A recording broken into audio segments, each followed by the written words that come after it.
Let's see what happens. अच्छा, चलो हम जो पहले बात कर रहे थे उसके बारे में तो पहले करें ना बात कि किधर।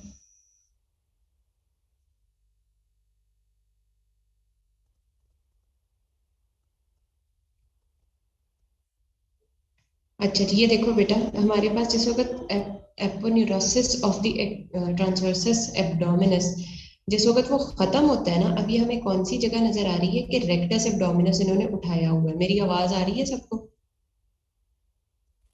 यस मैम, आ यस रही है। Ma'am. Yes ma'am. Yes ma'am. All right, बंद कर लो अपनी आवाजें। यहाँ पे देखो, इन्होंने रेक्टस एब्डोमिनस यहाँ से ना अब उठा दिया, ठीक है। तो अब हमें क्या नजर आ रहा है कि ये हमारे पास रेक्टस शीथ हमें नजर आ रही है, posterior layer of this rectus sheath, ये लिखा हुआ है पोस्टीरियर रेक्टस शीथ, ठीक है। तो जो हमारे पास वो एरिया जहाँ पे ट्रांसवर्सस एब्डोमिनस का एपोन्यूरोसिस इंफीरियर पार्ट में नहीं है और उसके बाद आ जाएगा पोस्टीरियर वॉल बनाने के लिए, वो जो लाइन बनती है, that line is called arcuate line, ठीक है। उसके बाद हमारे पास जो दूसरी लीनिया सेमिलुनैरिस है, वो क्या चीज है कि हमारे पास जो इसका लेटरल मार्जिन है रेक्टस शीथ का, वो जिस वक्त हमारे पास रेक्टस एब्डोमिनस कॉन्ट्रैक्ट करता है तो हमें एक रिज की तरह से नजर आता है, ठीक है। और this part is called the linea semilunaris, ठीक है। तीन किस्म की लाइंस देखते हैं, एक हमारे पास लीनिया एल्बा होती है, उसके बाद हमारे पास लीनिया सेमिलुनैरिस होती है और नीचे हमारे पास आ जाती है आर्क्वेट लाइन। ये तीन किस्म की लाइन है, पोस्टीरियरली पड़ी हुई होती है, ठीक मैम, है। लिनिया सेमिलुनैरिस वो है जहाँ पे इंटरनल ऑब्लिक मसल दो में स्प्लिट कि अपने रॉस्टर्स दो में स्प्लिट हाँ होता है। बिल्कुल बिल्कुल, लेकिन ये हमारे पास ऊपर से लेके नीचे तक एक्सटेंड करेगी, ठीक है। कॉस्टल मार्जिन से प्यूबिस तक सारी जगह पे ही होगी, ठीक है। रेक्टस शीथ की बाउंड्री समझ लो आप, lateral boundary of rectus sheath जो होती है वो आपके पास है लीनिया सेमिलुनैरिस, ठीक है। Okay ma'am. ओके चलो जी। अच्छा जी, कल वाला लेक्चर फिर वो रिकॉर्डेड जो भेजा था वो समझ आ गया था? Yes ma'am. Yes ma'am. ठीक है। चलो फिर मुझे ये बताओ, व्हाट इज लीनिया एल्बा?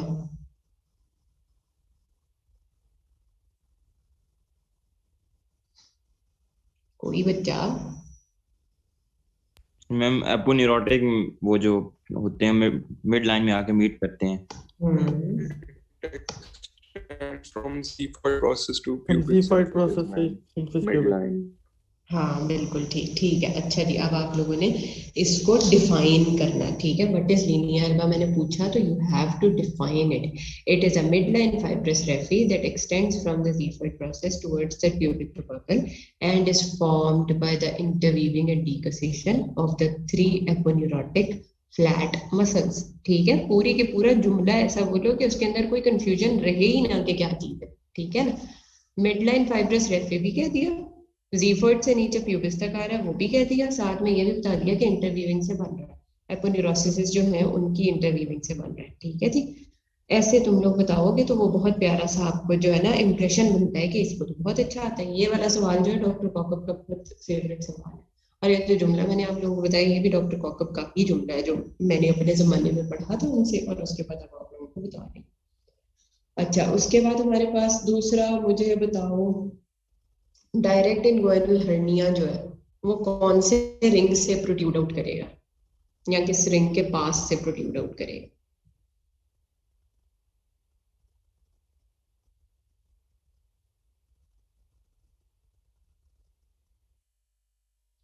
इतना सोच।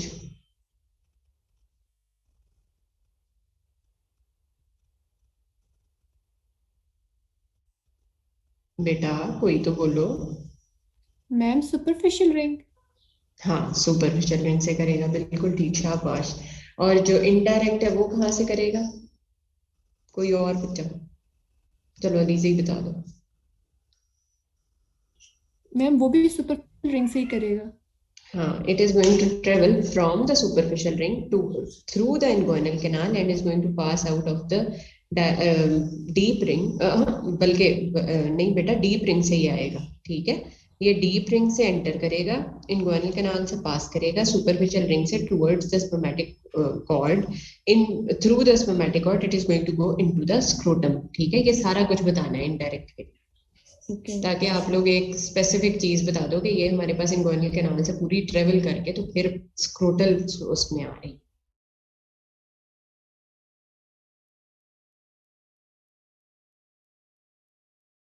उसको आप ये समझ लो कि आप उसको छोड़ सकते ही नहीं हो किसी भी कीमत पे। रेक्टस टीथ भी आपका एससीक्यू क्वेश्चन है, इनगुइनल कैनाल, इनगुइनल हर्नियाज, ये सब कुछ आपके एससीक्यू क्वेश्चंस है। एमसीक्यूज तो बनते ही बनते हैं। जो इनगुइनल हर्नियाज का मीडियल एंड ये जो है इनगुइनल हर्निया और फेमरल हर्निया का डिफरेंस, वो डायरेक्ट और इनडायरेक्ट हर्निया का डिफरेंस, ये सब कुछ बहुत इंपॉर्टेंट है। एमसीक्यूज में भी आता है, एससीक्यूज में भी आता है। और इसी तरह एक एक पॉइंट का मीडियल और लेटरल का डिफरेंस करके, medial to inferior epigastric artery कौन सा, lateral to inferior epigastric artery कौन सा, इस तरह से पूछा जाता है। ठीक है। अच्छा, उसके बाद हम लोगों ने 2-3 किस्म के ट्राइंगल किए थे। हेसलबर्ग ट्राइंगल इंटीरियरली होगा कि posteriorly? Anterior. Ma'am interiorly. Yes, शाबाश, इंटीरियरली होगा। पेटिट ट्राइंगल होगा?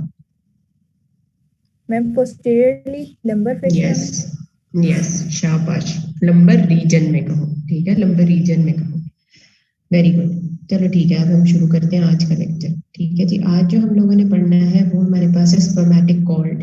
स्पर्मेटिक कॉर्ड के साथ ही मैं आप लोगों को ओवरव्यू दे दूंगी जो एक्सटर्नल मेल जेनिटलिया है उनका।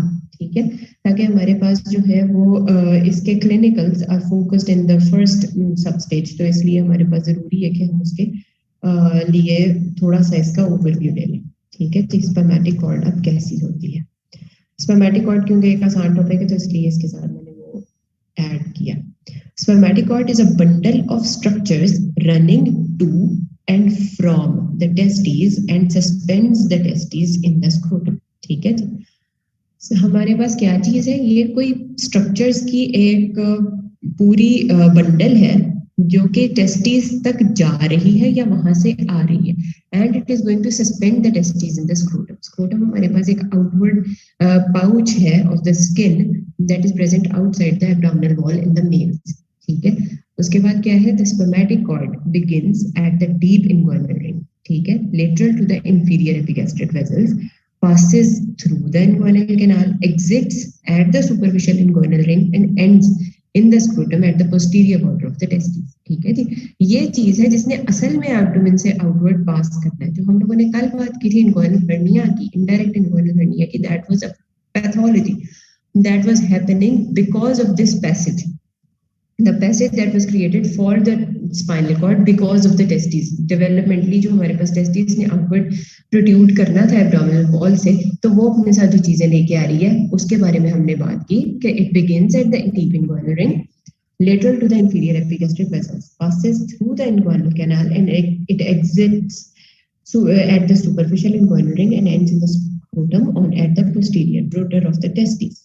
ठीक है, अब हमारे पास एक ये कॉर्ड लाइक स्ट्रक्चर है जो कि बहुत सारे स्ट्रक्चर्स को लेके आ रहा है, बंडल ऑफ स्ट्रक्चर्स है। ठीक है, इसकी लाइनिंग्स हम लोगों ने पहले बात की हुई है कि कौन कौन सी होती है और आना कहाँ पे है, इसने posterior border of the testis तक आना। ठीक है, अब जब ये हमारे पास आती है, जो हम लोगों ने पहले बात की थी कि ये सुपरफिशियल रिंग से ट्रेवल करती है, डीप रिंग एंटर करती है, डीप रिंग से एंटर करती है और सुपरफिशियल रिंग से it is going to move into the scrotum. तो साथ में ये अपने कुछ लाइनिंग्स लेके आती है, कुछ फेशियल लाइनिंग्स।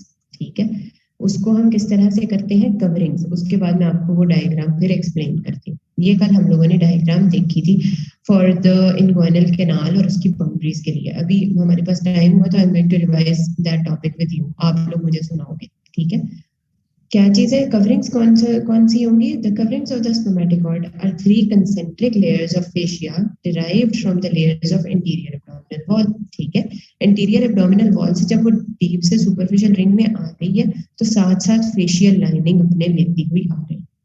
कवरिंग्स कौन कौन सी थी, internal spermatic fascia derived from the transversalis fascia attached to the margin of the deep ring। ठीक है, डीप रिंग से गुजर रही थी तो ट्रांसवर्सालिस fascia की एक लेयर मिली जिसको हमने कह दिया इंटरनल स्पर्मेटिक fascia। ये भी बुक्स में लिखा हुआ है कि मसल से आ रही होती है, ये भी लिखा हुआ है कि हमारे पास जो है वो ट्रांसवर्सालिस fascia से आ रही होती है। Second, cremasteric fascia, cremasteric muscle and fascia, क्योंकि हमारे पास जो ये क्रीमेस्टेरिक fascia है it also has some muscle fibres. आगे हम देखेंगे कि क्यों ये चाहिए होते हैं muscle fibres. derived from the investing layer of both the superficial and deep surfaces of the internal oblique muscle। internal oblique हमारे पास जो है वो हमारे पास आ जाता है cremasteric fascia. External spermatic fascia is derived from the external oblique aponeurosis and margins of the superficial ring. ठीक है, अब इसको हम अगर पोस्टीरियरली देखें तो हम पीछे जाके देखें तो क्या नजर आ रहा है कि ये हमारे पास है डीप इनग्वाइनल रिंग। ठीक है, डीप इनग्वाइनल रिंग से स्पर्मेटिक कॉर्ड ने पास करना है। ये हमारे पास जो स्ट्रक्चर्स आ रहे हैं in this pink and purple colours, ये थी स्पर्मेटिक कॉर्ड। ठीक है, आते हुए इसने क्या किया कि जब ये डीप रिंग से पास की तो इसने फेशिया ट्रांसवर्सैलिस से एक लेयर ले ली। This blue layer is from the fascia transversalis. ठीक है, ये हमारे पास ब्लू लेयर नीचे आई और ये लेयर बन गई इंटरनल स्पर्मेटिक फेशिया। ठीक है, ये ब्लू लेयर थी जो ट्रांसवर्सैलिस फेशिया से आई और ये बन गई इंटरनल स्पर्मेटिक फेशिया। फिर ये जब इंटरनल ऑब्लिक के पास से पास की तो इसने ये ब्राउन लेयर ली। This brown layer is the cremasteric fascia and muscle. ठीक है, उसके बाद जब ये सुपरफिशियल रिंग पे आई तो उसके जो फाइबर्स थे वहां से इसने एक्सटर्नल ऑब्लिक एपोन्यूरोसिस से एक लेयर ले ली जो ग्रे लेयर है। This grey layer is the external spermatic fascia. ठीक है, these three layers, the external spermatic fascia, cremasteric muscle fascia and the internal spermatic fascia, these three are the coverings of the spermatic cord. ठीक है, इसके बाद अब हमारे पास जो चीज दरमियान में ये जो स्ट्रक्चर्स आ रहे हैं, this is the spermatic cord जिसकी ये कवरिंग्स आ रही थी। ठीक है, स्पर्मेटिक कॉर्ड ने आके posterior border of the testis पे खत्म हो जाना। ये कवरिंग्स जो है ये हमारे पास टेस्टिस के भी अराउंड आ जाएंगी और हमारे पास जो है पूरे का पूरा स्क्रोटल स्किन जो है उसके साथ हम ये कवरिंग्स आ जाएंगे। ठीक है, वो हम अभी आगे बात करते हैं। ओके, यहाँ पे भी हमारे पास वही चीज है कि ये जो हमारे पास फेशियल लाइनिंग आ रही थी स्पर्मेटिक कॉर्ड इन्हें लेके आई है और उसके बाद इसने आके जो फेशियल लाइनिंग्स हैं उन्होंने सराउंड कर लिया टेस्टिस को। ठीक है, वो किस तरह से बनेंगी वो भी अब हम आपको बाद में दिखाते हैं। ठीक है जी, इस वाली डायग्राम में भी देख लो कि ये डीप रिंग है। डीप रिंग के साथ हमारे पास जो है वो आ रहा था ट्रांसवर्सस एब्डोमिनस और उसके पीछे फेशिया ट्रांसवर्सैलिस। ये फेशिया ट्रांसवर्सैलिस इसके साथ आगे आ गया ग्रीन कलर में और ये जो ग्रीन कलर में आया ये हो गया इंटरनल स्पर्मेटिक फेशिया। ठीक है, उसके बाद हमारे पास आया this internal oblique muscle. Internal oblique muscle जो है वो भी इसको एक लाइनिंग देगा। ये ब्राउन में लाइनिंग नजर आ रही है, this is the cremasteric fascia और यही जो है वो मस्कुलर फाइबर्स भी होते हैं इसके। फिर हमारे पास आया एक्सटर्नल ऑब्लिक का एपोन्यूरोसिस। एक्सटर्नल ऑब्लिक एपोन्यूरोसिस जो है वो भी यहाँ पे आएगा और आगे हमारे पास एक्सटर्नल स्पर्मेटिक फेशिया आएगा। ये तीन इसकी लाइनिंग्स होगी। इंटरनली ये जो स्ट्रक्चर्स हैं this is the spermatic cord. ठीक है, इधर भी वही चीज एक्सप्लेन की हुई है, ये केएलएम की डायग्राम है। ऑलराइट, कंटेंट्स क्या है? कंटेंट्स आप 4 3 2 करके याद कर लो। ठीक है, 4 हमारे पास है वेजल्स, या आर्टरीज गलत लिखा है, वेजल्स है। 4 वेजल्स है, 3 स्ट्रक्चर्स है एंड 2 नर्व्स है। ठीक है, what are the 4 vessels?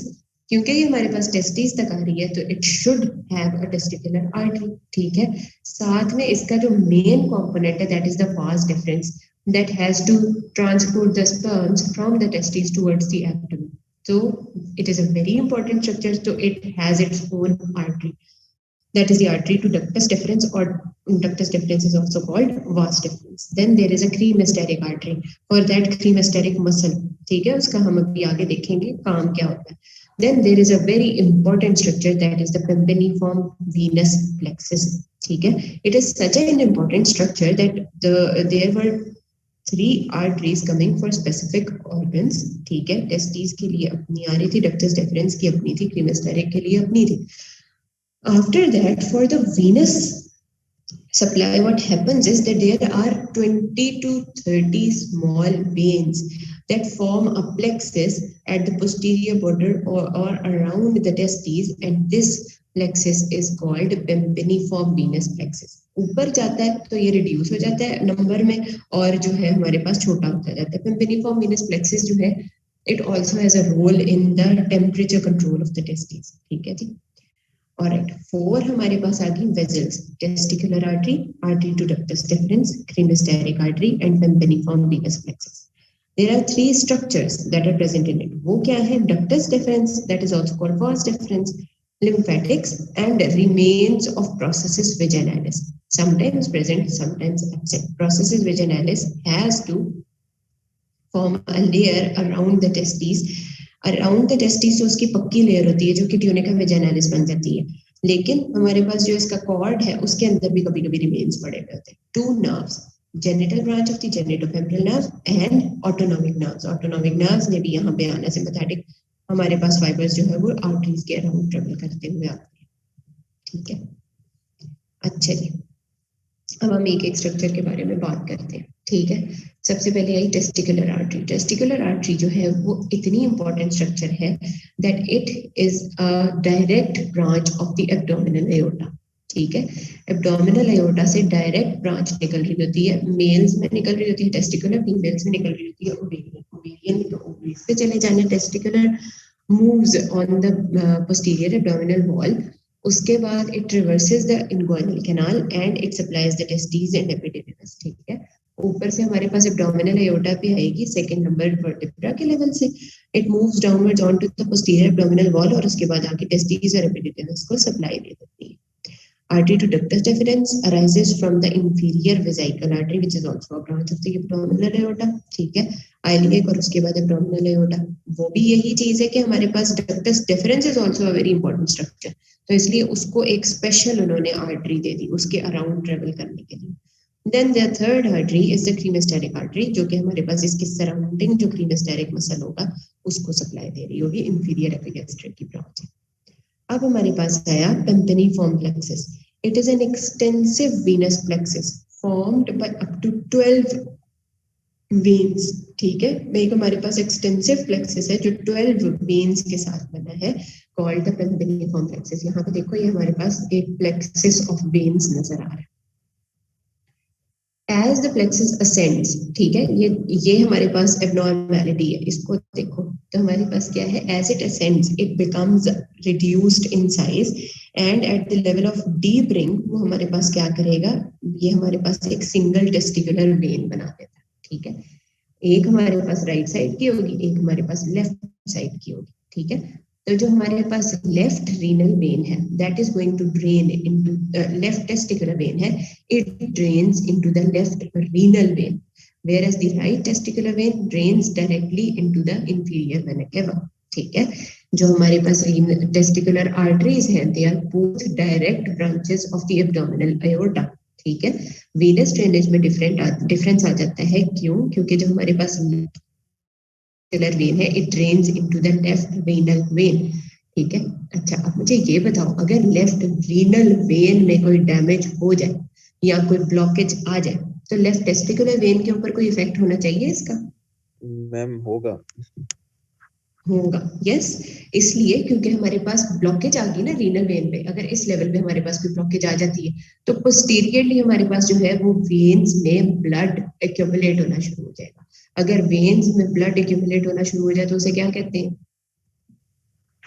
Ma'am varicose veins की फॉर्मेशन. Yes, varicose veins. तो हमारे पास क्या होगा, वेरिकोसील बनता जाएगा.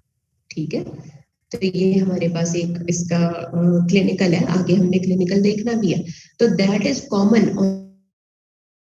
तो अभी हम देखेंगे कि उसका राइट साइड पे होने की वजह क्या होगी, लेफ्ट साइड पे, वो भी हम आगे वजह देखेंगे. ठीक है, अभी सिर्फ ये कि हमारे पास left renal testicular vein drains into the left renal vein, the right testicular vein drains directly into the aorta.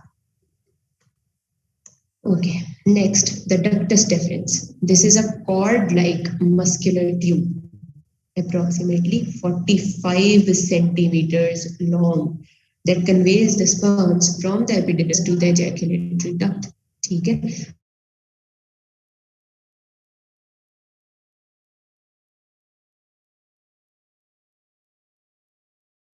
अभी हमारे पास डक्टस डेफरेंस क्या चीज हुई है, एक मिनट.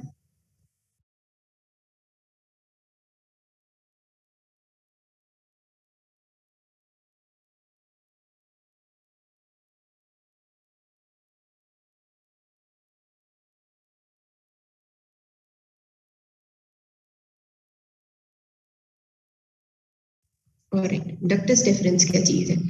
डक्टस, अभी हम क्योंकि सिर्फ बात कर रहे हैं इस जगह से, यहाँ से बात कर रहे हैं, तो इसलिए यहाँ पे हमारे पास जो है वो डक्टस डेफरेंस बन चुकी होती है एपिडिडिमिस के बाद. ठीक है, एपिडिडिमिस की अभी हमने बात करनी है, तो हम सिर्फ डक्टस डेफरेंस की बात कर रहे हैं कि ये डक्टस डेफरेंस क्या चीज है.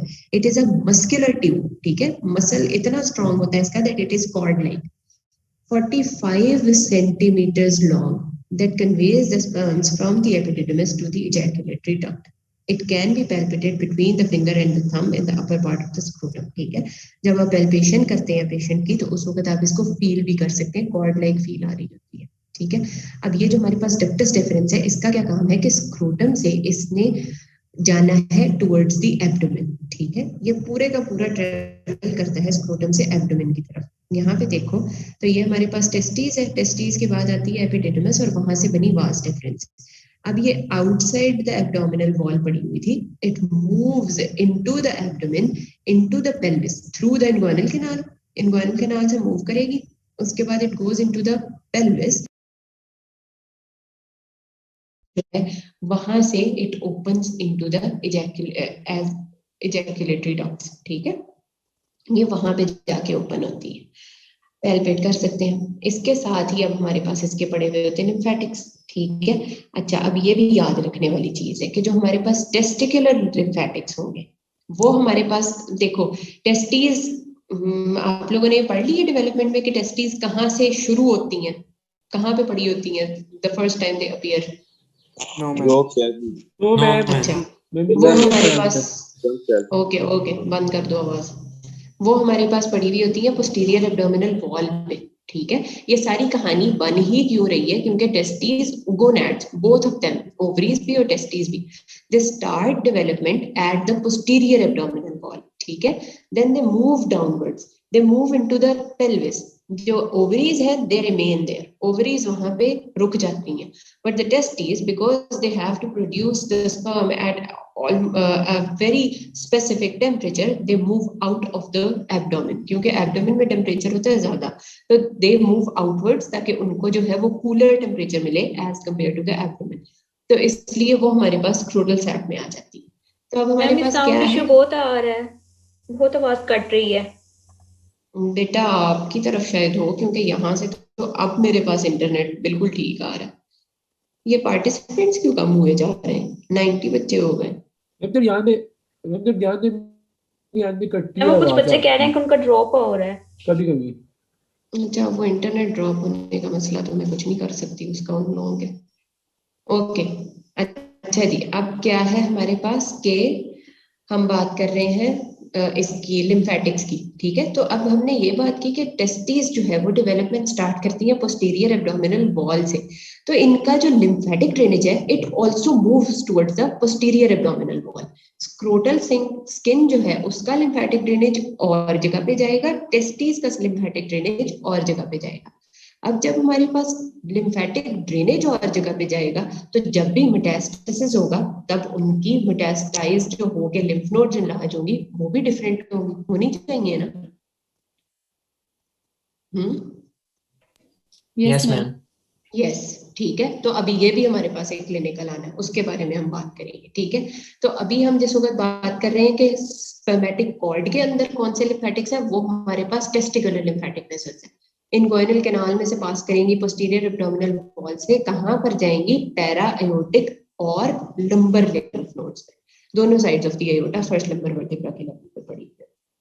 उसके बाद क्या है, remains of the processus vaginalis, it may be seen as a fibrous thread in the anterior part of the spermatic cord extending between the abdominal peritoneum and the tunica vaginalis. Processus vaginalis is actually the thing that provides the way for the testes to pass through the abdomen. ठीक है, तो हमारे पास उसका remains जो है, अगर वो अभी आप लोग एम्ब्रियो में पढ़ोगे वहां पे आप लोगों को ज्यादा अच्छा सा इसका पता चल जाएगा कि प्रोसेसेस वेजाइनालिस क्या होता है.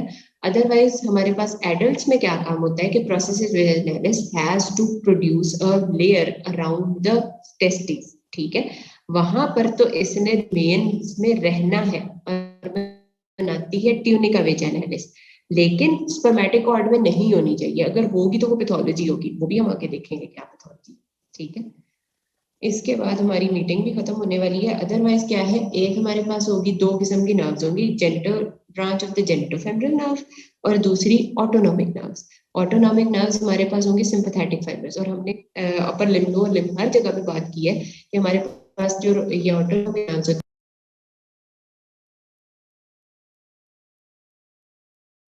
फेमरल नर्व की. अब ये क्या चीज है कि हमारे पास जो जब हमने बात की इसकी स्पर्मेटिक कॉर्ड की, तो उसके अंदर हमारे पास दो किस्म की नर्व्स हैं, एक general branch of the genitofemoral nerve है, आगे इसने नीचे क्रीमेस्टेरिक मसल को सप्लाई करना है। दूसरा हमारे पास जो स्पर्म प्रोडक्शन है उसके लिए जरूरी है सिंपैथेटिक सप्लाई।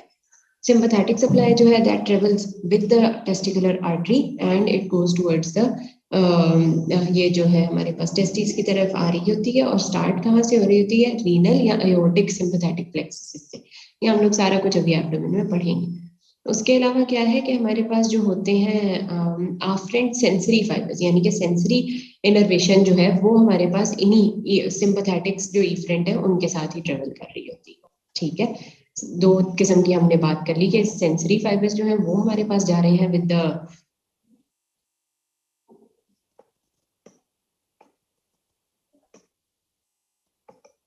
सेंसरी फाइबर्स जो है वो हमारे पास ट्रेवल कर रहे हैं इफरेंट सिंपैथेटिक्स के साथ, और सिंपैथेटिक्स खुद जो है वो आ रहे हैं विद द टेस्टिकुलर आर्टरी। ठीक है, ये हमारे पास होगी बातें स्पर्मेटिक कॉर्ड की। स्पर्मेटिक कॉर्ड की चीजें समझ आ रही हैं, इसमें समझने वाला कुछ नहीं है, बस there is just to enumerate the structures के कौन कौन से स्ट्रक्चर्स पड़े हुए हैं। इतनी बात समझ में आती है? Yes ma'am. Yes ma'am. Yes ma'am. ठीक है, अगला भी जो है ना वो भी समझने वाला नहीं है। अब टॉपिक्स हमारे ऐसे आ गए जिनमें समझ के अलावा चीजें ही हैं, रट्टे मारने वाला काम। ठीक है, अब जो है हमारे पास क्या है, अगली चीज आगे स्क्रूटम। ठीक है, अब हमने इसका पढ़ लिया कि यहाँ तक चीजें क्या आ रही हैं, तो अब हम ये देख लेते हैं कि स्क्रूटम में इटसेल्फ क्या क्या चीजें हैं। ठीक है, सबसे पहले हमारे पास क्या है कि स्क्रूटम क्या चीज होती है। It is an abdominal pouch that is present outside the abdominal cavity. ठीक है, इसकी स्किन होगी, क्योंकि अब ये एब्डोमिनल आउट पाउचिंग है तो इसलिए इसकी स्किन, सुपरफिशियल फेशिया सारा कुछ होगा। ठीक है, सबसे पहले हमारे पास इसकी स्किन है। स्किन कैसी होती है, स्किन इसकी होती है थिन, रिंकल्ड एंड पिगमेंटेड। ठीक है, इसका हमारे पास एक स्पेसिफिक फंक्शन है। क्या फंक्शन है? थिन क्यों चाहिए? क्योंकि हम लोगों का जो था मकसद ही क्या था कि टेम्परेचर कंट्रोल करना है, टेम्परेचर डिक्रीज करना है, तो इसलिए हमारे पास जो स्किन है दैट इज थिन। ठीक है, रिंकल्ड होती है, पिगमेंटेड होती है। Then there is the superficial fascia. Superficial fascia आप लोगों को याद है एब्डोमेन का कैसा था? एब्डोमेन का सुपरफिशियल फेशिया याद है?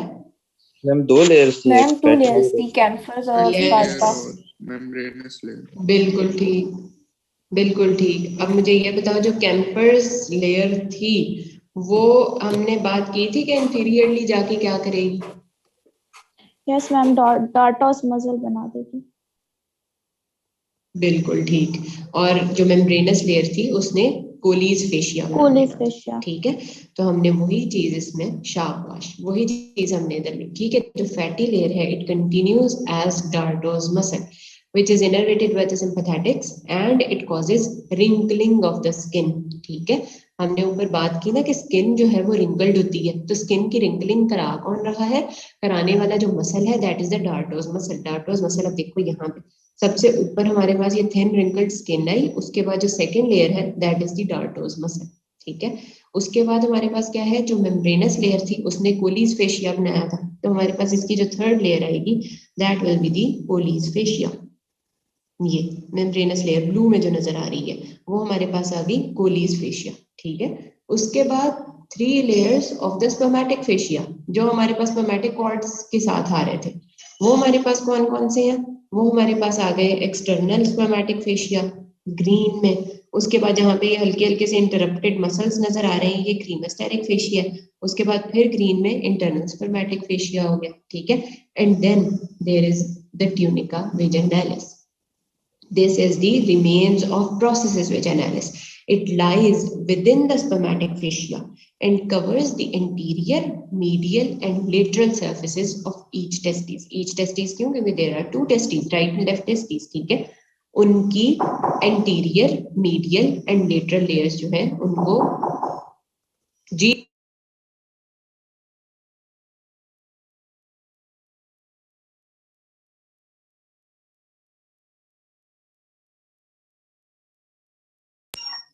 उनको एनक्लोज करेगा। ठीक है, और ये हमारे पास एक क्लोज्ड सैक होता है। It should not have any communication with the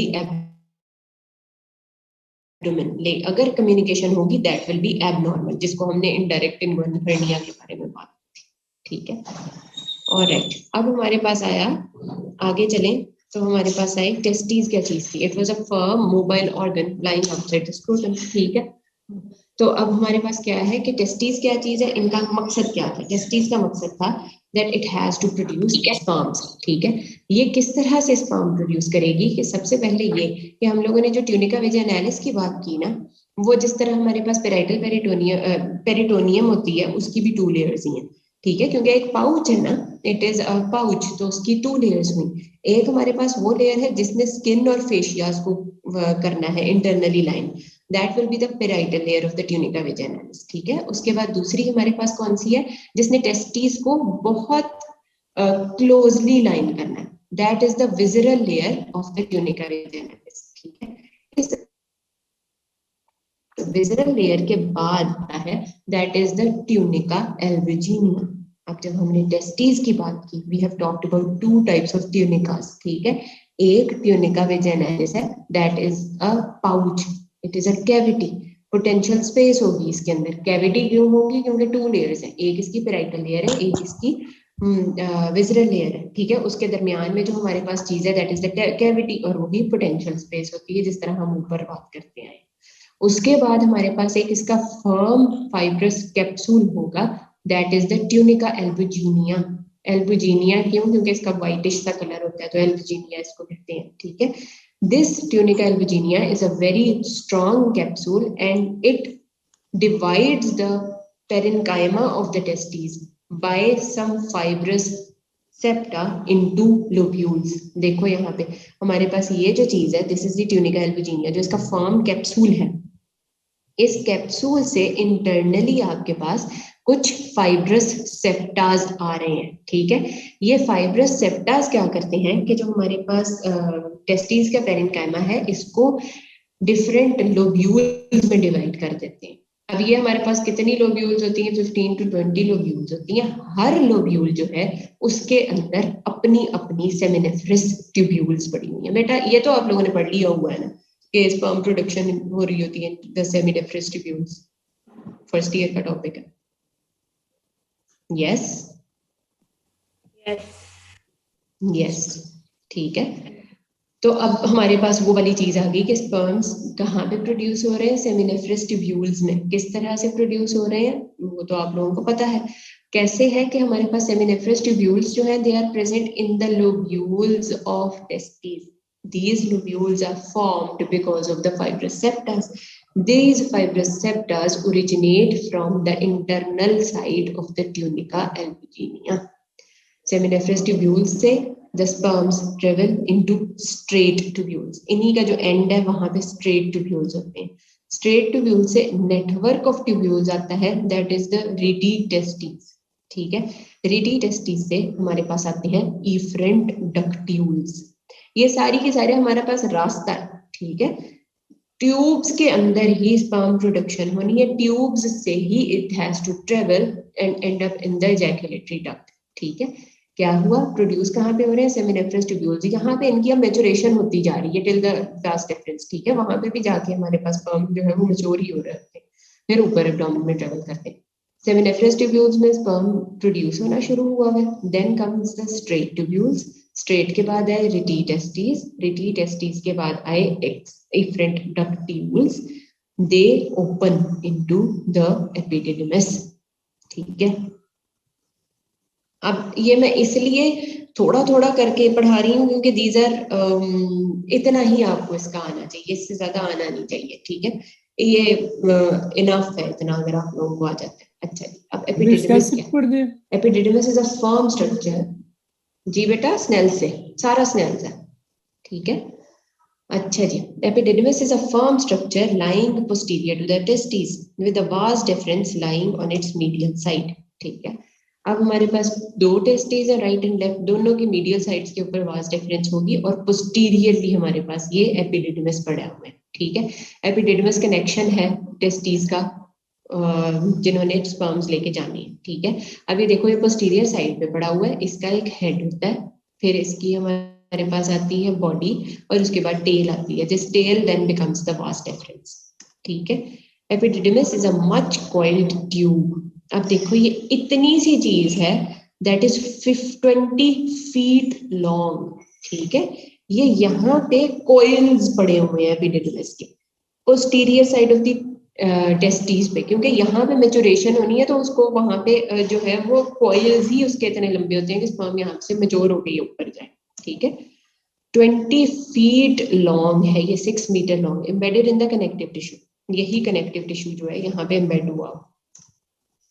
The tube emerges from the tail of the epididymis as vas deferens, ठीक है। इसके बाद हमारे पास क्या है कि इसकी टेल से हमारे पास जो है वो vas deferens बन जाती है, which enters the spermatic cord। जो एपिडिडमिस है उसका एक हेड होता है, बॉडी होती है और टेल होती है, ठीक है। अब आई हमारे पास इसकी lymphatic drainage। lymphatic including the tunica vaginalis drains into the superficial inguinal lymph nodes। अब हम स्क्रोटम की बात कर रहे हैं, ठीक है। पहले हमने टेस्टिस की बात की थी जो lumbar lymph nodes paraaortic lymph nodes में जा रहे थे। अब ये क्या बात की, जो स्किन और फेशिया है उनके lymph nodes are going to be draining into the superficial inguinal lymph nodes. यानी कि अगर हमारे पास स्किन का कैंसर होगा तो कौन सी लिम्फ नोड्स इनलार्ज होनी चाहिए? Ma'am inguinal. Yes, superficial inguinal enlarge होंगी। और अगर हमारे पास टेस्टिकुलर कार्सिनोमा है तो तब हमारे पास लिम्फेटिक मेटास्टेसिस कहाँ पे होगा? पैरायोटिक। शाबाश शाबाश, बंद कर लो आवाजें, गुड। अब हमारे पास एक चीज आई जिसको कहते हैं क्रीमेस्टेरिक रिफ्लेक्स, ठीक है जी। क्रीमेस्टेरिक रिफ्लेक्स क्यों था? वो इसलिए हमारे पास डेवलप हुआ टू प्रोटेक्ट द टेस्टिस, ठीक है। अगर हमारे पास बहुत ज्यादा कोल्ड एनवायरनमेंट है वहां पे, या हमारे पास इंजरी से जो है प्रोटेक्शन के लिए एक रिफ्लेक्स है जिसको कहते हैं क्रीमेस्टेरिक रिफ्लेक्स। कैसे एलिसिट करते हैं? Stroking the skin on the medial side of thigh. उसको अगर आप स्ट्रोक करें तो द क्रीमेस्टेरिक मसल कॉन्ट्रैक्ट्स और उसकी वजह से टेस्टिस जो है they move towards the abdomen, towards the warmth move करती हैं, ठीक है। आफ्रेंट कहाँ से आएंगे? Afferents travel with the femoral branch of the genitofemoral nerve L1 L2, उससे ट्रेवल कर रहे होते हैं। इफरेंट मोटर फाइबर्स जिन्होंने मूव करवानी है टेस्टिस, वो हमारे पास ट्रेवल कर रहे होते हैं in the genital branch of the genitofemoral nerve. Genital branch के बारे में तो हमने बात की ना, स्पर्मेटिक कॉर्ड का जो पार्ट था वो हमारे पास जो है वो इसके इफरेंट्स लेके आएगी, और आफ्रेंट्स जो है वो हमारे पास femoral branch of the genitofemoral nerve है। तो इसलिए हमारे पास this branch supplies towards the medial side of the thigh as well. तो इसलिए हमारे पास क्या है कि अगर आप स्ट्रोक करते हैं medial side of thigh, then the afferents travel through the femoral branch of the genitofemoral nerve, spinal cord तक जाएंगे, स्पाइनल कॉर्ड से वापस आएंगे एज इफरेंट ब्रांच जो कि हमारे पास आ रही है genital branch of the genitofemoral nerve में। फंक्शन क्या है? It has to raise the testis and scrotum upwards for warmth and protection against injury. दोनों चीजों के लिए, अगर कोल्ड एनवायरनमेंट ज्यादा हो गया तब भी, और दूसरा ये कि अगर आपके पास कोई इंजरी का खतरा है तब। अब आ गए हमारे पास इसके पास क्लिनिकल्स। ये बात समझ आती है? इसमें समझने वाला कुछ है ही नहीं, इसके अंदर रट्टा ही मारने वाली चीजें, ठीक है। अच्छा जी, अब आए क्लिनिकल्स। क्लिनिकल्स में हमारे पास क्या है? सबसे पहले अगर आप लोगों को चाहिए है स्टेरिलिटी, ठीक है। स्टेरिलिटी क्या है? जैसे हमारे पास होता है ना कि एक फैमिली है जिसके बहुत सारे बच्चे हैं, 10-12 बच्चे, ठीक है। तो उसके अंदर हमारे पास क्या होता है कि फीमेल प्रोसीजर्स भी होते हैं, मेल प्रोसीजर्स भी होते हैं, that can cause the end to the production, ठीक है ना। रिप्रोडक्शन का एंड कर सकते हैं। फीमेल प्रोसीजर्स जो है वो हम यूट्रस वगैरह के साथ पढ़ेंगे। मेल प्रोसीजर्स में हमारे पास आता है विजेक्टमी। विजेक्टमी वास से हमें समझ आता है वास डिफरेंस को कट करना, ठीक है। Simple procedure to cause infertility, यानी कि फर्टिलिटी खत्म करना। बायलेटरल करेंगे तो क्या होता है? लोकल एनेस्थीसिया देते हैं टू द स्किन, और वहां से हमारे पास small incision upper part of the scrotal wall पे देंगे। Vas deferens is divided between ligatures, ठीक है। एक दो साइड्स के ऊपर हमारे पास जो है वो लाइगेचर्स लेंगे। सूचर जो होता है हमारे पास उसका नीडल जो है थ्रेड से हम लाइगेचर ले लेंगे, एक इंफीरियर एंड पे, एक सुपीरियर एंड पे, और दरमियान में से जो है वो उसको कट कर देंगे। इंसिजन कहाँ पे आएगा? सुपीरियर जो है superior wall of the scrotum पे, ठीक है जी। अब हमारे पास जो है, क्योंकि ये जो है इजैकुलेशन तो फिर भी हो रही होती है, वो कैसे हो रही होती है? क्योंकि आगे हमारे पास पड़ी हुई होती है इजैकुलेटरी डक्ट्स, ठीक है, उनकी सिक्रीशंस तो आ रही होती हैं, लेकिन जो हमारे पास स्पर्म प्रोडक्शन थी टेस्टिस से, वो हमारे पास हमने रास्ता खत्म कर दिया, तो sperms are not going to be ejaculated, ठीक है। ये हमारे पास आ गई वास डिफरेंस, यानी कि हमने स्पर्मेटिक कॉर्ड का जो मेन कंटेंट था, यानी कि वास डिफरेंस, उसी को कट कर दिया फॉर प्रोड्यूसिंग इनफर्टिलिटी, और दूसरा नाम है उसका स्टेबिलिटी, ठीक है। अब इसके बाद हमारे पास आती है मल्टीपल किस्म की स्क्रोटल स्वेलिंग्स। बेटा इनके डिफरेंसेस याद है, ठीक है। वेरिकोसील की हमने बात कर दी। वेरिकोसील क्या है? It is a condition in which the veins of the tympaniform plexus are elongated and dilated. ये हमारे पास normal veins थी, ये हमारे पास dilated veins, ठीक है।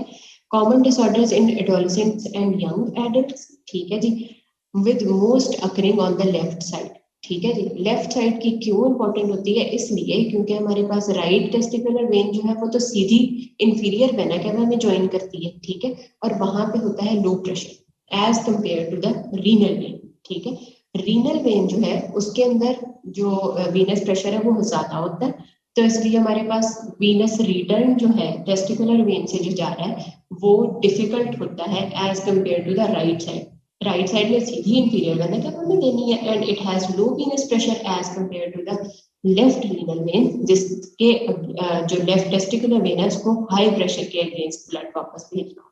तो इसलिए हमारे पास ये एक सवाल होता है कि कौन सी साइड पे कॉमन होती है। Varicoceles are more common on the left side. Why? Because the left tympaniform plexus forms the left testicular vein which drains into the left renal vein, and renal vein has high pressure as compared to the low pressure inferior vena cava of the right side, drainage of the right side, ठीक है। अभी जो varicocele है, अब इसको एक scrotal swelling आ गई ना, एक बंदा है जिसने कहा कि मेरे तो स्क्रोटल स्वेलिंग हुई भी है, अब उसको आप कैसे वो करेंगे, पैल्पेट करेंगे, कि जब आप पैल्पेट करेंगे तो you get a bag of worm appearance, ठीक है, आपको एक बैग ऑफ वर्म फील आ रही होती है वहां पे। एक तो हमने कहा कि वास डिफरेंस तो हमें वैसे ही कॉर्ड लाइक फील हो रही होती है, पता चल रही होती है, पैल्पेट हो रही होती है। अगर वेरिकोसील एनलार्ज हुई हो तो स्क्रोटम पे वर्म्स जिस तरह पड़े हुए हो ना किसी बैग में, वैसी फील आती है, ठीक है। अब और क्या है कि टेस्टिस का मैलिग्नेंट ट्यूमर हो सकता है, वही बात के नंबर पैरायोटिक लिम्फ नोड्स के ऊपर ट्रेवल करेगा, फर्स्ट और सेकंड नंबर मल्टीप्लाई। फिर एक और कॉमन प्रोसीजर क्या एनोमली होती है, this is called the testicular torsion. यहाँ क्या होता है कि अगर हमारे पास लार्ज ट्यूनिका वेजाइनालिस है, यानी कि एक कैविटी बनी हुई है ना tunica vaginalis around the testis, ये लार्ज है, तो क्या हो सकता है कि testis can rotate around their structures, spermatic cord के अराउंड ये रोटेट हो जाती है। अब देखो ये असल में क्या चीज है, ये सस्पेंड हो रही है because of the spermatic cord, ठीक है ना, तो रोटेट। अब ये रोटेशन होगी, इसकी वजह से क्या होगा, ब्लड सप्लाई आ रही है स्पर्मेटिक कॉर्ड में साथ कि नहीं? आ रही है ma'am. Blood supply to the testis आ रही है, यस मैम। यस। तो अब क्या होगा कि हमारे पास अगर ये रुट, तो हमारे पास टॉर्जन हो जाएगी, इसका सर्जिकल इमरजेंसी आ जाती है। क्यों आती है? इसलिए क्योंकि हमारे पास एक तो ये कि इंटेंस पेन हो, it will cause extreme pain to the individual, ये भी यंग एडल्ट्स के अंदर हो रही होती है, ठीक है, पहली चीज। दूसरी चीज कि अगर ये हमारे पास torsion results in occlusion of the testicular artery, ये क्या करेगी, टेस्टिस की डिजेनरेशन कॉज करेगी, वहां पे फिर क्या होगा, स्पर्म प्रोडक्शन ही होगी, स्पर्म प्रोडक्शन ही होगी, तो that can eventually result in sterility of that patient, ठीक है। इसके अंदर भी क्या है कि ये जरूरी नहीं है कि it is going to be on both sides, unilateral भी होती है, बायलेटरल भी होती है, मोस्टली यूनिलेटरल होती है, ठीक है। अब ये जो यूनिलेटरल टेस्टिकुलर टॉर्जन है, इससे क्या होगा कि हमारे पास जो एक साइड है, राइट हो या लेफ्ट हो, उसकी ऑक्लूजन हो सकती है टेस्टिकुलर आर्टरी की। पहली चीज ये कि शदीद पेन होती है, it is a very painful intense painful situation. दूसरी क्या कि हमारे पास जो है वो occlusion of the testicular artery कर सकती है, that can result in the testicular necrosis, sterility of that patient. ठीक है, तो इसलिए सर्जिकल इमरजेंसी होती है। आप जो है वो स्क्रोटल सैक में इंसिजन देते हैं एंड यू जो है अगर वो क्लॉकवाइज रोटेट हुई है तो उसको एंटी क्लॉकवाइज रोटेट करके उसके बाद उसका जो है वो सूचर ले लेते हैं ताकि टेस्टिस जो है वो दोबारा ना रोटेट कर सके। ओके, अब पहली चीज हमने की थी उसके अंदर स्वेलिंग के अंदर, दैट वाज द वेरिकोसील। जो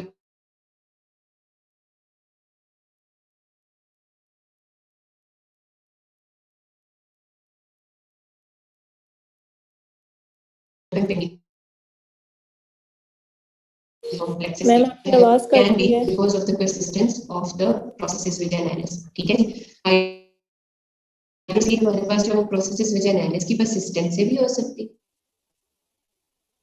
ओके बेटा, हाइड्रोसील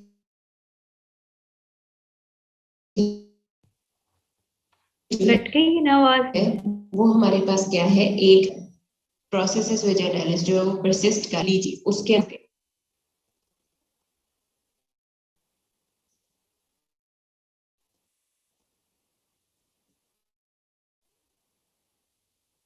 बच्चों आवाज आ रही है? मैम अभी सही आ रही, पहले कट रही। मैम पहले कट रही थी, अब सही आई है। मैंने शुरू से करवाता हाइड्रोसील। ओके, आ गई है। हाइड्रोसील शुरू से करवाते हैं। क्या है हमारे पास कि हमने कहा कि परसिस्टेंस ऑफ द प्रोसेस क्या है कि अगर वो पूरे रास्ते पे ही परसिस्ट कर रही है। प्रोसेसेस वेजाइनलिस जो है वो हमारे पास है एक way from the abdomen towards the scrotum, spermatic cord के साथ साथ आ रही है। ठीक है ना, इट रीग्रेसेस, लेकिन जो टेस्टिस है उसके अराउंड हमारे पास जो है वो ट्यूनिका वेजाइनलिस बनाती है। ये हमने बात कर ली। अगर ये परसिस्ट कर जाती है तो हमारे पास क्या है कि इसके अंदर एब्डोमिनल कंटेंट्स आ सकते हैं। वो हमारे पास क्या होगा, वो हमारे पास इनडायरेक्ट इन्गुइनल हर्निया हो गया, जो हमने कल बात की थी कि वो हमारे पास जो है वो कंजेनिटल वेजाइनलिस परसिस्ट कर जाती है। सेकेंड थिंग इज कि अगर हमारे पास वो नैरो हो जाती है लेकिन उसके अंदर जो है ये जो फर्स्ट पॉइंट है ये उस वक्त है जिस वक्त पूरे का पूरा बड़ा सारा ही प्रोसेसेस वेजाइनलिस जो है वो परसिस्ट। सेकेंड, एब्डोमिनल कंटेंट्स ना है लेकिन पेरिटोनियल फ्लूइड उसके अंदर एक्यूमुलेट हो गया, तो वो हमारे पास होगा कंजेनिटल हाइड्रोसील। ठीक है, यानी कि था वही के परसिस्टेंट थी प्रोसेसेस वेजाइनलिस, लेकिन इट वाज सो नैरो कि नहीं है, सिर्फ हमारे पास जो है वो पेरिटोनियल फ्लूइड है, तो वो हमारे पास होगी कंजेनिटल। अब क्या है कि अगर ऊपर नीचे से कहीं से ऊपर से हमारे पास वो परसिस्टेंस उसकी खत्म हो गई थी, लेकिन जो ट्यूनिका में फ्लूइड एक्यूमुलेट हो जाता है, तो वो हमारे पास हो गई जो असल हाइड्रोसील होती है। ठीक है, हाइड्रोसील वो किस वक्त होगी, when there is accumulation of the fluid in the tunica vaginalis। ऊपर से हमारे पास कनेक्शन जो है ट्यूनिका वेजाइनलिस में फ्लूइड एक्यूमुलेट हो गया, ये हमारे पास है हाइड्रोसील ऑफ द टेस्टिस। ठीक है, देन देयर ऊपर और नीचे से तो खत्म हो गई हाइड्रोसील, लेकिन दरमियान में एक एरिया था जहां पे वो परसिस्ट कर गई।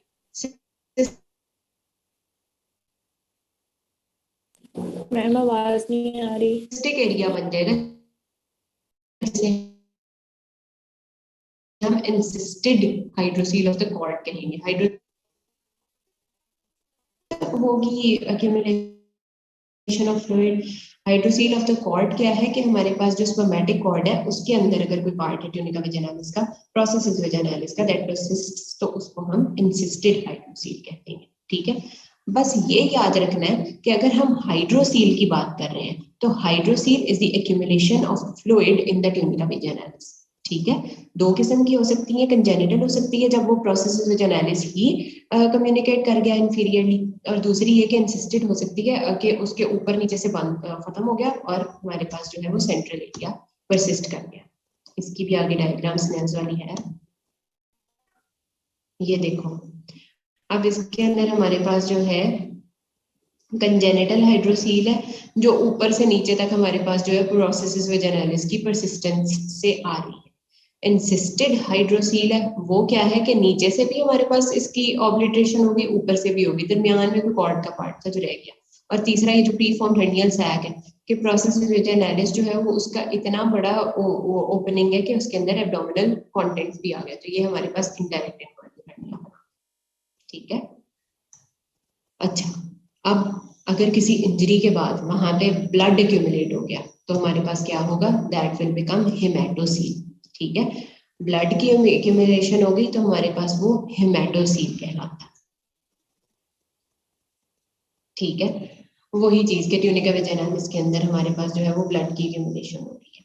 फिर एक चीज है हमारे पास कनाल ऑफ नूक, ये कभी कभी आपको पूछ लेते हैं, उसमें वाइवा में पूछ लेते हैं, उनके अंदर भी प्रोसेस वेजाइनालिस, तो उनके अंदर very less common as compare to the men, यानी कि मेन में वो 20 टाइम्स मोर कॉमन होता है कि फीमेल्स में भी कभी कभी हमारे पास जो है वो इनडायरेक्ट इन्वर्नल हर्निया हो सकता है।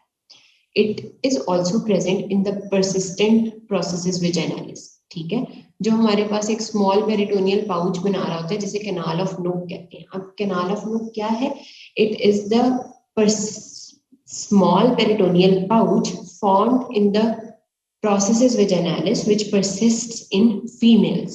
ठीक है, और उसके अंदर अगर हमारे पास जो है वो हर्निएशन हो जाए एब्डोमिनल कंटेंट्स की, तो they can extend towards the labia majoras. फिर हमने ये बात पहले भी कर ली हुई है कि टेस्टिस का जो कैंसर है that is going towards the lumbar nodes, scrotum का जो कैंसर है that is going to be metastasised towards the superficial inguinal nodes. ठीक है, और उसके बाद हो गया खत्म हमारे पास टॉपिक।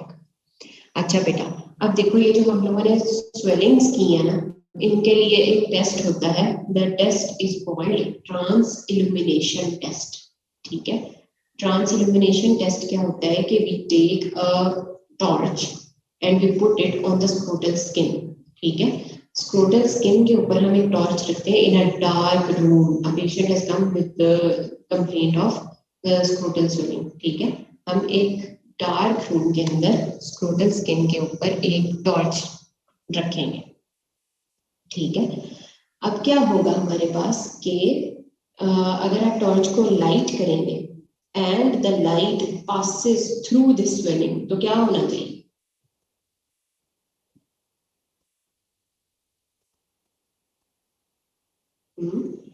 हर्निया नहीं होना चाहिए। बाकी वाटर में से लाइट पास कर सकती है कि नहीं?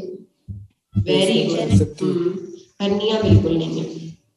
वाटर में से पास करती है ना, ब्लड हमारे पास होगा viscous fluid, it will have more density, तो उसमें से भी लाइट नहीं पास करेगी। ठीक है, तो अब हमने डिफरेंशिएट करनी है इन स्वेलिंग्स को, हेमेटोसील को, वेरिकोसील को और हाइड्रोसील को। हाइड्रोसील का ट्रांस इल्यूमिनेशन टेस्ट पॉजिटिव होगा। क्यों पॉजिटिव होगा? क्योंकि लाइट इसमें से पास कर जाएगी। Transillumination test for varicocele and pampiniform, ये जो है haematocele, that is going to be negative, क्योंकि यहाँ से लाइट नहीं पास करेगी। अब हमारे पास डिफरेंशिएशन बिटवीन हेमेटोसील और वेरिकोसील आ गया। वेरिकोसील का मैंने क्या कहा है कि वो कैसी फील होती है पैल्पेट करने में? Worms in a bag, man. Yes, शाबाश, बैग ऑफ वर्म अपीयरेंस उसकी जो है पैल्पेशन पे फील आ रही होगी, तो उससे हमें ये पता चल जाएगा कि हमारे पास वेरिकोसील है, हेमेटोसील नहीं है। Haematocele will be a very firm and continuous swelling. ठीक है, जो हेमेटोसील जो है वो ऐसी होगी और वेरिकोसील जो है it will be a very bag of worm appearing. तो ये हमारे पास डिफरेंसेस आप लोगों ने बुक में लिख लेने हैं क्योंकि ये पूछे जाते हैं।